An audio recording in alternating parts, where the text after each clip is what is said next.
this point, you need to make a decision whether God made a mistake when he said that the book was fully detailed with explanations of all things, or man manipulated the truth.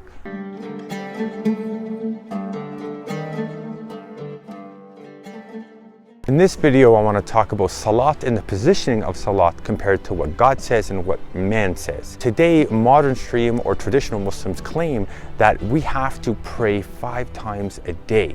But nowhere in the Quran does it say anything related to 5 times a day. And the prayer related in the Quran is not the prayer that we are actually doing right now.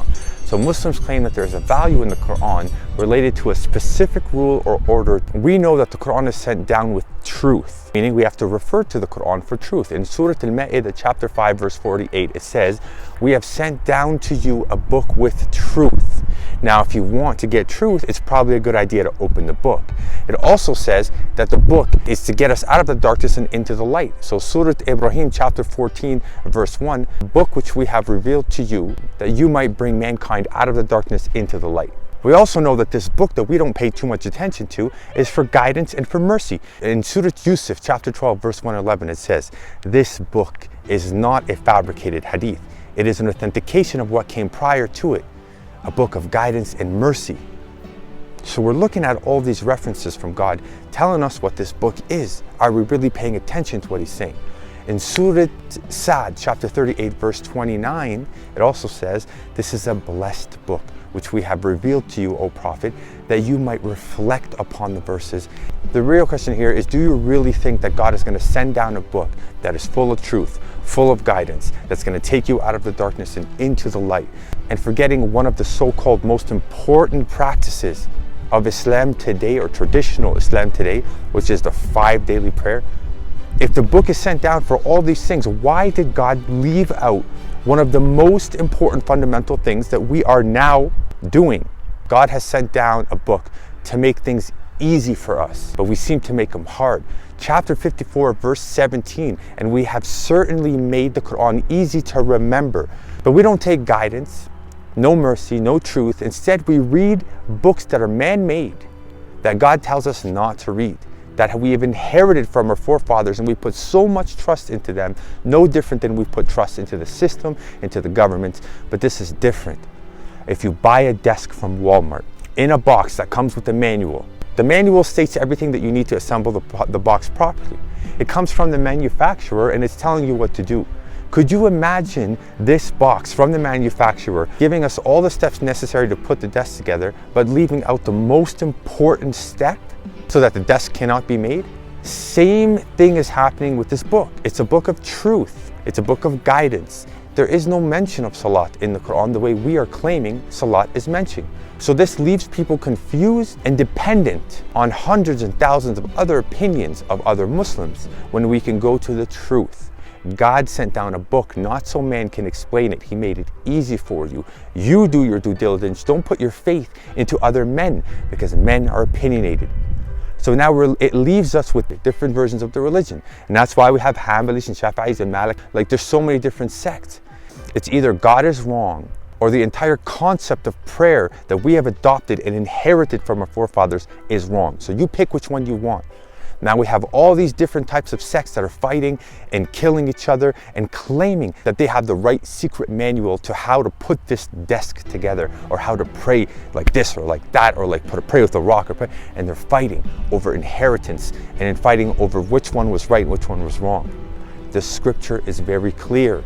So now we are left with 2 options. Option number 1, do what the majority are doing, even though it's clear in the Quran that the majority are not the ones that are going to make it to the end. Chapter 6, verse 116, it says, "And if you obey most of those in the earth, they will mislead you from the way of God. They follow but assumptions, and they only guess and lie."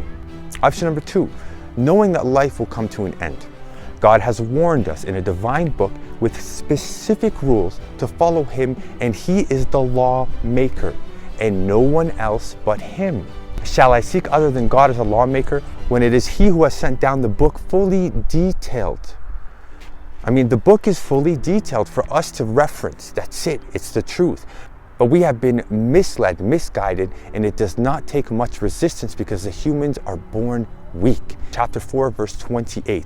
God would make the burden light for you because we are created weak. So the book that has explanations to all things seems to have missed the most important, critical or crucial point of the Muslim practice. At this point, you need to make a decision whether God made a mistake when he said that the book was fully detailed with explanations of all things, or man manipulated the true meaning of the word salat, and that God means something else by the word salat.